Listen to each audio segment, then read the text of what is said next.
if the range cooperates. And,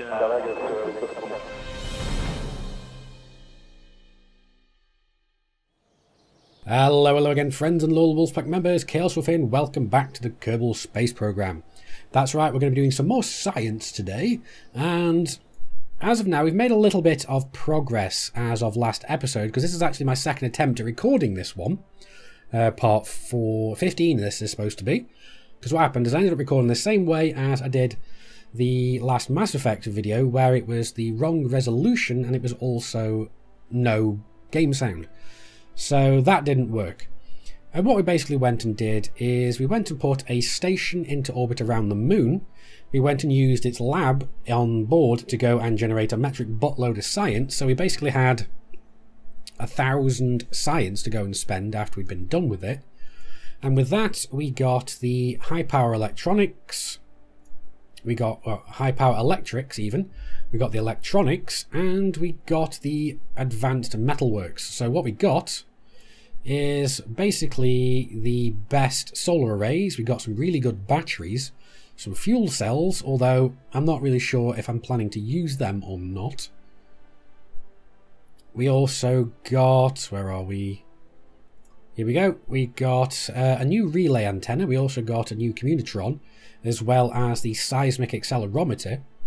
And we also got basically better girders, a bigger separatron, and here we go, we got a clampetron shielded docking port, which is going to be nice for some of our future ship builds. And we also got a quad coupler, although I'm not sure if I'm going to be using that really. Now the next thing I really want to go and get is this one here for metamaterials, so we can go and expand on our space station even more. So this is going to be our next thing that we're going to be going and getting. But in order to do this, we actually need to go and upgrade our R&D department, because right now we have a threshold of 500 science that we can go and spend. So these are all 550, so we can't actually get these because they're over our threshold. So in order to fix that, we actually need to go and upgrade, and this is only going to take 1.7 million. And as you can see, we've got 2.4 million, well 2.5, all but the kicking and screaming. Now, this is something else I went and did between episodes 14 and 15, and all I really went and did is just basically got a bunch of missions that allowed me to get a good amount of money. So basically rescuing Kerbals from orbit and putting a few satellites into orbit. So basically, this is what gave us all this money. So that's awesome. So now we're going to upgrade, and look at that, our R&D department is now max out. So now we can actually go and basically research anything we want. We could even go for this and have some really nice wheels, although I'm not going to worry about this for the time being, because what I want to go and do now really is, the first thing I want to get is the metamaterials even. Then I want to get the scanning tech. Then I want to get the basically this one here, which allows us to start looking for drills and so on. And then we can actually start going and looking for ore deposits and so on. So that's going to be great. And then after that, we can start thinking about making planetary bases. So that's going to be epic. And as well as that, I also want automation and a large probe core if I can get it. We'll have to just see what we can get. Basically automation, not even automation, I really want this one as well, because I want a better guidance unit so we can actually start using the full range of everything, of all our tracking abilities, like auto-facing target, auto-facing our node and so on. That's going to be awesome. Nuclear engines would also be nice. So with the actuator, I actually know what this is now. It's a little grabbing hook which lets you grab stuff. So that's awesome. There's loads of things I really want to get because I want to do so much stuff. But now that we've got that space station, it's going to be easier to do so. And very soon we're going to start being able to think about putting a refueling station around Minmus, which will be epic. So this is the station that's made everything doable right now. So it's basically almost a carbon copy of the Watchtower. I'm actually going to go quickly rename this one, because I originally had this one called Watchtower 2, but I don't like that, so we're actually going to go and rename this one a little bit. So we're going to call this Watchpoint Mun. Accept. So that's epic. And as you can see, I've actually gone and installed Kerbal Engineer, so I can actually see a lot of stuff about the ship. So I can see like how much Delta V we've got and so on. But I don't have all of that information right at the moment because we don't have the parts on the ship in order to actually go and have this. Although, actually wait a minute, no, I can see this, here we go. We've currently got a total of 2,432 meters per second of Delta V. So basically we've got enough fuel on this ship and enough thrust to go and change the speed of this a grand total of over 2,000 meters per second. So that's awesome. Now, this station does have some temporary parts on there. As you can see, we've got a temporary power arm here. And it's basically just got the small little solar panels. Now the problem is these are just not powerful enough to run this as well as I'd like it to, which is why we're going to go and replace this episode. We're also going to replace this, and we're also going to add a second. We're basically going to add 2 power arms because this was only temporary for getting here. And we're also going to have a... what am I thinking? We're also going to go and replace this at the bottom, because right now it has 1 full tank of sort of liquid fuel and oxidizer, 1 little bit, and this one's at the bottom is completely empty. But this is just a temporary item. But we need the ability to refuel so we can actually have our lander, which I plan to go and attach up as well this episode, and get it to go down to the surface and back again. And if we want to make more than 1 trip, we're going to want to be able to refuel it. So that's what we need to go and do. And these guys here are pilots and a couple of scientists, and these are the guys that I actually went and rescued from orbit. Most of them actually were orbiting the moon, funnily enough. So we rescued him, took him back to Kerbal, and then brought him back again. But yeah, so what are we going to go and do? We want to go and upgrade in here, and what we want to do is we need to go and open one of the items that I just went and made. So we want Mun Lander and Power. So we'll load this one up, and here we go. This is our 2 brand new power and communication arms, because as you can see we've got our new communitrons, we've got our new relays on there. We have 2 of the relays and 4 of the communitrons, just because I like things looking symmetrical. We don't necessarily need all this, it's kind of superfluous having all of it, but it doesn't fuss me overly. So we've got our little lander pod here as well, which is going to be very nice. It's got a probe core tucked away inside, so this can actually fly down with a scientist on board or with a pilot, or it can even go and just do unmanned landings, so I don't need to have a Kerbal on board. But because we sometimes have missions to go and plant flags, which we currently have, it's nice to be able to take a Kerbal down to do that. But it's also nice to have the option not to need it. But yes, so what are we also going to need? Now, obviously, I'm going to need to strut this thing to hell and back, really. And I may potentially need to just put some solid fuel boosters onto this thing just to go and make it fly straight into the face of the planet or something, into the moon. Which would be nice. Now, as you can see, we've got the largest of the solar panels, so these are awesome. These actually go and generate a metric buttload of power. The ones that we've got up, I think, are about 1.5 electricity a second, and these are 30 each. So we're going to be generating metric buttloads more power. So that's going to be awesome. We're also putting a few more batteries in. So this is like an extra 2,000 charge. We've currently got 4,000 up there. We've got a little bit of battery power here, some solar panels. So this is all going to go well. We've also got our new science seismic accelerometer there, which hopefully should double up both for the station and for when we're landed. So that's going to be nice. Now, basically, what else I want is to go and have a... I'm not going for a stack separator, we're just going to go for a cheap-ass little thing. Actually, no, I think we do need a stack separator.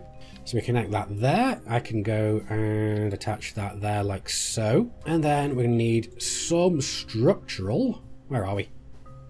Doop-a-doop-a-doo. Where is it? There it is. Everything moves every time I have a new thing to add. So we're going to attach that there like so. And from this, we are going to want a fuel tank. To be attached like that. And this is actually going to be empty. Attached to that, we're going to want an RCS tank. This is not going to be empty. We need to have some in that because we need to be able to refill our monopropellant when we're up there. We want our coupling. And I want 2. So I'm going to attach 2 items on here. And here we go. I've attached it to a rocket, which I suspect is probably serious overkill yet again. But it's about 260,000 Kerbal dollars in order to do this. But we've got enough money. I'm not worrying about it overly. I'm probably going to be able to go and dial in these kind of rocket builds later. I'm just wanting to make sure I can get it there, really. Like I said, I really think this is kind of complete and utter overkill, but we'll see. We'll see how it goes. Now, I don't have any RCS, and I don't have any reaction wheels down on this side, so hopefully this isn't going to be a big, massive problem. Although, thinking about it, I may actually go and take that one off, and we'll actually just go and throw in a reaction wheel there. There we go. So that should allow us to actually go and manoeuvre the craft at the very least. So that's great. We'll save, and we will launch. Now, we're also not very far off our parts limit right now. Our parts limit is 250, 255, I think. Now, just look at that fairing. That is huge. Now, hopefully, we're not going to have too many stability issues. I did actually build this slightly wider than I normally would to hopefully go and give us some stability support. We've also got asparagus staging, so hopefully this is going to work well. We'll have to go and see. So it looks like we've got a good amount of thrust. I'm going to wait until we're a little bit moving a little bit faster in order to go and start edging over. Now we have got some wobble. Hopefully once we get into orbit that's going to be less of a problem. Now for some reason it would appear potentially that our asparagus staging isn't really working. But I'm not sure as yet. We'll have to wait and see which ones of these are actually draining faster. I think these ones might be. I'm not 100% certain. But it looks like... Yeah, we're going too quick now. So we need to slow down a touch. And we also need to start moving over. But I suspect we've got more than enough delta V. Oh no, we flipped it. Like I said, we need to be very careful with this thing because it's not as stable as it could be. Now it would appear that I've finally managed to get ourselves up to a decent height, and I'm still not sure if our asparagus staging is actually working. But we're getting our apoapsis up quite high, so this is going quite nicely. And in fact, I can actually go and start boosting, moving up a little bit faster now. So we just want to stretch that out quite high. And it would appear potentially our asparagus staging is in fact working. We just need to wait until... Let's have a look. There we go, that's enough of an apoapsis. So what we need to do now is just circularize and then start working our way towards the moon. So we should have more than sufficient fuel to do this. Right, so where is the moon there? We still want the periapsis to be around about here. So that should work. Maybe we're going to want to have the periapsis about there if we can manage it. We should need to go and... Yeah, asparagus stages isn't working. So there we go, we've at least got this one still. And there we go. We went a little bit over, but that's not a massive concern. Now what I do want to do though is I do want to go and deploy the fairing so we can at least get some solar power going, so we don't run out of solar charge at all. But we're doing good. Now, all we need to do now is go and get an encounter with the moon. Now the thing is we don't really need that exact of an encounter really, we just need to be able to get roughly close to it, so that's good enough. We've got a bit of wobble, but it's not terrible.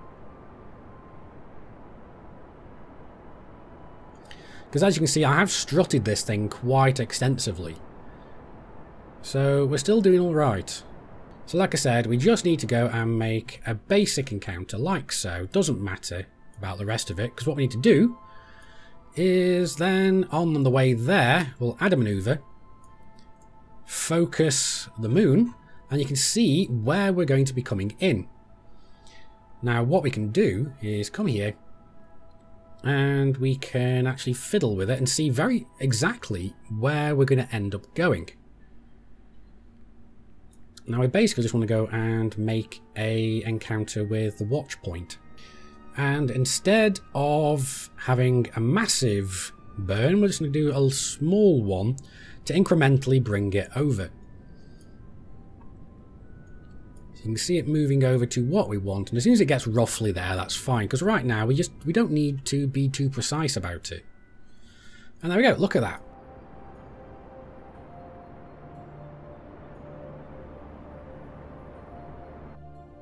There we go. That is nice. Very nice little thing there. Although it looks like we've slightly overdone the gradient on that, but it's fine. Now all we need to do is go and get a encounter. And there we go. We've actually managed to get our actual encounter down to less than about 0.1 of a kilometre. In fact, I could get this down to 0. In fact, I did. I just don't want to risk actually flying into it. Now right now we should be able to see the station. There it is. So we've only got 36 meters per second to actually go and bleed off. And I'm going to do that in just a moment.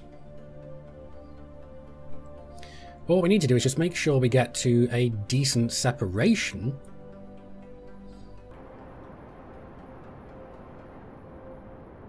There we go. We've wiped off our relative velocity to the station, and that's great. Now what I need to do is I do actually need to go and decouple this. Well, that's gone and given us a little bit of relative velocity again, but we can go and fix that. There we go. And what this will allow me to do is to go and control from here and decouple node. No, I want this one. Yeah, that's perfect. So what this is going to allow us to do is to go and set there as our target. Now, the thing is, we're not coming in at quite the right angle. So what we need to do is rotate around so we're looking straight at the thing. And then go back. Here we go. It looks like we might have gotten caught. It looks like we're going. We're very close. There we are. I think we've been caught by the magnet. And there we go. So all we're doing now is we're going to go and basically drain all of the fuel from this into here. And then we're going to go and place this from here onto the bottom. So there we go. That's that done. So what we can do now is decouple that node, go and control from here, quickly just go and face this in a different direction and just boost it off. So there we go, that's that dealt with. Now in hindsight, actually going and attaching a bunch more of these little control little modules on would have been preferable. But you know what? Live and learn. So we've gone and positioned ourselves. We're travelling directly towards the station and our docking port. So you can see that we've got the target, which is the pink one, and our prograde, which is the direction we're basically travelling towards the station itself. And we can adjust this slightly using RCS. Now it feels like we're being caught by the magnets now. So let's just make sure we're pointing the right direction. When we get a bit close, we'll turn off the SAS. Yes, we've been pulled in. We're being pulled in. This is in a dock any second now. There we go. Look at that. That is awesome. So now all we need to do is move over and actually start transferring other items over. So first things first, I am going to go and transport. So decouple node. I think, yeah, this is the right one. So let's move away. So 0.4 meters a second, I think is good enough. We can actually time warp this in a little bit. Just until we get closer, because I don't want to go fast at all into this. In fact, let's turn off RCS. We should be getting caught. There we go. There we go. That is our new solar array attached. So what it's going to allow us to do is extend our antennas. And also go and extend our solar panels. Now, I'd like to have the action groups do this properly, but I can't really be bothered. It's good enough just doing this. So there we go. Look at that. That is going to be way more power to the station. And we're not done either. So what we're going to do is we're going to go and undock that one. I'm also going to go and decouple one of these, because as soon as we make contact, we can just nudge it out the way. So that's that spinning off out of the way. And now we can go and attach our next node. And there we go, we've gone and got the second of our solar relays attached. So that's nice. It took a little bit longer than expected, but it's still attached, and we've got a lot of solar power running through this now. So extend antenna, and extend antenna. That is nice, very nice to have. There is some minor clipping issues here, which I didn't really consider beforehand, but oh well, I'm not overly worried. Now the last thing that we've got to go and attach, and I've just gone past it, is our little pod. And again, we're going to do the same thing we usually do and just point directly towards our target, which is going to be the docking port. Turn on our RCS and just go and move ourselves over to it. And then from here, we're going to be able to do some fine tuning. Yeah, looks like we've been caught. And come on, come on. There we go. We now have our station fully assembled now. Now that is epic. So now all we can do is just go and decouple all of them off. And we can either go and delete them or deorbit them all individually. Well, that is epic now. That is a much better looking space station. And we've got a full contingent of fuel. So that is epic. So now we can actually go and refuel this thing whenever we come back with more science. So that is awesome. And I am very, very happy with this. Let me know what you think of this in the comments, guys, because I've been recording this video for a little while now, and I want to see what you think of my attempt at this little station. It's got a massive amount of power production, so we should have no issues. And what's this now? It says we've started constructing the first station around the moon. Okay, that's nice. We did that a while ago, but it's nice that we've actually gone and got this. And we've also performed a nice docking maneuver on the moon. So that's great as well. So that's some more money back to us. So that's epic. And now We're going to be able to send scientists down, we're going to be able to send probes down, or just this by itself. And that's awesome. And we're even going to be able to get other ships to come out to here and actually dock here and refuel to go somewhere else. But that's not really something I'm that interested in. In fact, I do want to go and make a refueling station around Kerbal. But that's going to take a while to go and get up and running.